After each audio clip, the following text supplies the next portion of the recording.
मनुष्य के उद्धार का मार्ग कर्म के रास्ते ही चलो।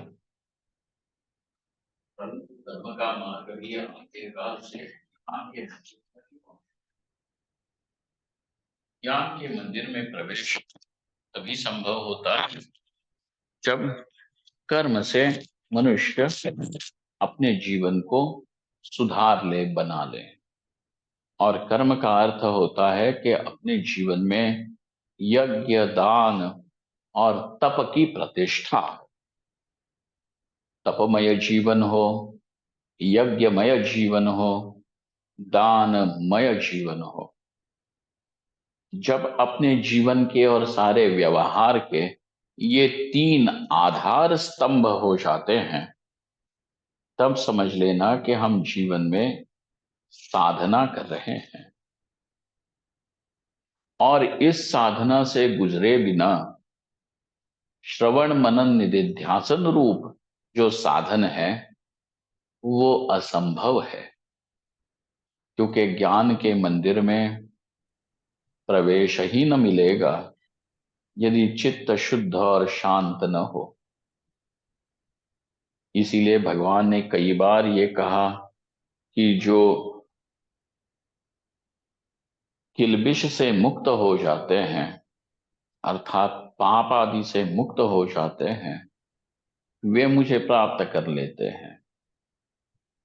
अपने जीवन को इसीलिए यज्ञ, दान और तप, इन तीनों के बल पे चला लेना। अपना सारा व्यवहार, चाहे घर का व्यवहार हो चाहे बाहर का व्यवहार हो, इन सारे व्यवहारों में these are the cardinal points that should never be forgotten।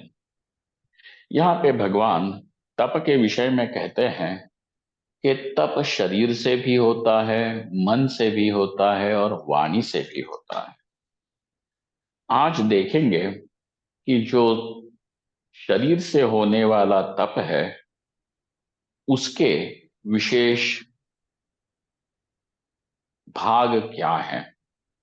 तो कहते हैं देव द्विज गुरु प्राज्ञ पूजनम शौचमार्चवम ब्रह्मचर्यम अहिंसा च शारीरम तप उच्यते। देखो, आसुरों ने भी तप किया है, चाहे वो महिषासुर हो, चाहे वो बाणासुर हो, चाहे और कोई आसुर हो। इन आसुरों ने भी बहुत तप किया, परंतु जिस तप के मार्ग से भगवान की प्राप्ति होती है उस तप के विषय में अब भगवान कहते हैं देव द्विज गुरु प्राज्ञ पूजनम। आपके जीवन में चार लोग पूज्य होने चाहिए। चार बिंदु जो हैं वे पूज्य बिंदु हैं। ये देखें कि इन बिंदुओं को हम हमेशा ही आदर सत्कार करें और कभी भी इनका अनादर अपने से न हो। तो पहला है देव। अपने जीवन में, अपने घर में भगवान के लिए एक कोना तो रखें कि जहां सुबह शाम आप दीपक जलाओ। अपने दोनों हाथ जोड़ो और मस्तक नत करो। ऐसा एक स्थान रहे जहां ये कहने के लिए कि ये भगवान का कोना है, भगवान का स्थान है। देव। द्विज। द्विज का अर्थ होता है जो ब्राह्मण वेद इत्यादि पढ़े हुए हैं, वेद की जिनके जीवन में प्रतिष्ठा है। देव, द्विज, गुरु और प्राज्ञ। प्राज्ञ तो वे हैं कि जो ब्राह्मण न भी हो परंतु वो शास्त्र के मर्मज्ञ हैं, अपने जीवन में अध्यात्म का अनुभव कर रहे हैं और कर चुके हैं, इसलिए वह प्राज्ञ है। मतलब उनकी प्रज्ञा जो है वो जगी हुई है। ऐसे जो ये चार लोग हैं, जो प्रबुद्ध लोग, प्राज्ञ अर्थात प्रबुद्ध, इन चार लोगों का आदर सत्कार, पूजन, महत्व अपने जीवन में सदा ही रहना चाहिए। देव, द्विज, गुरु, प्राज्ञ पूजनम।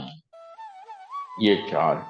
शौचम, शौच का अर्थ होता है पवित्र अपवित्रता का विचार और उसके अनुसार अपना व्यवहार।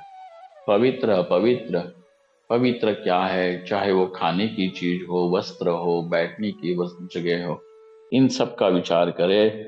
शौचम, आर्जवम, आर्जव का अर्थ होता है स्ट्रेट फॉरवर्डनेस, कि बिल्कुल जीवन में कपट छल नहीं है, वह आर्जव है। ब्रह्मचर्यम, अहिंसा च शारीरम तपोच्यते, ये सारे शरीर के द्वारा किया जाने वाला तप है।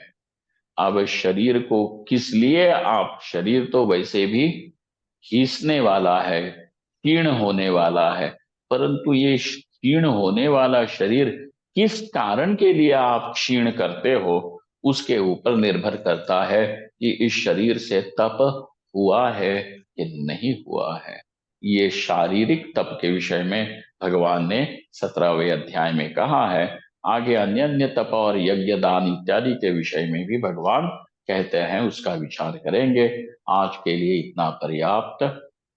आज के भाद्रपद कृष्ण चतुर्थी का यह पूजन भगवान श्री कृष्ण के चरणों में समर्पित करते हैं। भगवान हमारे ऊपर प्रसन्न हो, आपके और आपके परिवार पे भी प्रसन्न हो। भगवान की दया दृष्टि, कृपा दृष्टि हमेशा ही आपके ऊपर बनी रहे। ओम शांति।